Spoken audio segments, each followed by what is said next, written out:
حضرت عیسیٰ علیہ السلام کے حواریوں نے یہ عرض کیا کہ اے عیسیٰ بن مریم، کیا آپ کا رب یہ کر سکتا ہے کہ وہ ہمارے لیے آسمان سے ایک دسترخوان اتار دے؟ تو حضرت عیسیٰ علیہ السلام نے فرمایا کہ اس طرح کی نشانیاں طلب کرنے سے اگر تم لوگ مومن ہو تو خدا سے ڈرو۔ یہ سن کر حواریوں نے کہا کہ ہم نشانی طلب کرنے کے لیے یہ سوال نہیں کر رہے، بلکہ ہمارا مقصد یہ ہے کہ ہم شکم سیر ہو کر خوب کھائیں اور ہم کو آپ کی صداقت کا اچھی طرح علم ہو جائے، تاکہ ہمارے دلوں کو قرار آ جائے اور مومنین کا یقین اور بڑھ جائے اور کفار ایمان لے آئیں۔ حواریوں کی اس درخواست پر حضرت عیسیٰ علیہ السلام نے بارگاہ خداوندی میں اس طرح دعا مانگی: اے ہمارے رب، ہم پر آسمان سے ایک دسترخوان اتار کہ وہ ہمارے لیے عید ہو، ہمارے اگلے پچھلوں کی، اور تیری طرف سے نشانی، اور ہمیں رزق دے، اور تو سب سے بہتر روزی دینے والا ہے۔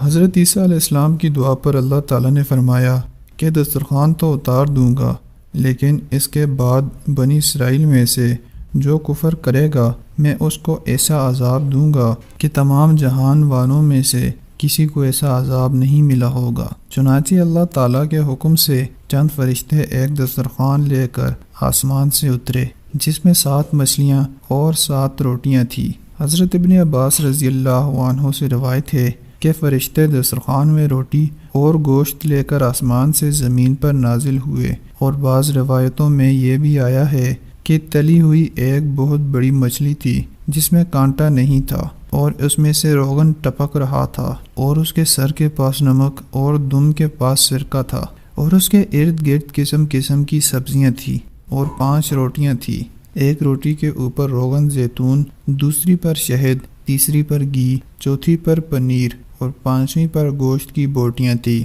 دسترخوان کے ان سامانوں کو دیکھ کر حضرت عیسیٰ علیہ السلام کے ایک حواری شمعون نے کہا، جو تمام حواریوں کا سردار تھا، کہ اے روح اللہ، یہ دسترخوان دنیا کے کھانوں میں سے ہے یا آخرت کے؟ تو آپ نے فرمایا کہ یہ نہ تو دنیا کے کھانوں میں سے ہے نہ آخرت کے، بلکہ اللہ تعالیٰ نے اپنی قدرت کاملہ سے تمہارے لیے اس کھانے کو ابھی ابھی ایجاد فرما کر بھیجا ہے۔ پھر حضرت عیسیٰ علیہ السلام نے بنی اسرائیل کو حکم دیا کہ خوب شکم سیر ہو کر کھاؤ، اور خبردار اس میں کسی قسم کی خیانت نہ کرنا، اور کل کے لیے ذخیرہ بنا کر نہ رکھنا۔ مگر بنی اسرائیل نے اس میں خیانت بھی کر ڈالی اور کل کے لیے ذخیرہ بنا کر بھی رکھ لیا۔ اس میں نافرمانی کی وجہ سے اللہ تعالیٰ کا ان لوگوں پر یہ عذاب آیا کہ لوگ رات کو سوئے تو اچھے خاصے تھے، تو مسح ہو کر خنزیر اور کچھ بندر بن گئے۔ پھر حضرت عیسیٰ علیہ السلام نے ان لوگوں کی موت کے لیے دعا مانگی، تو تیسرے دن یہ لوگ مر کر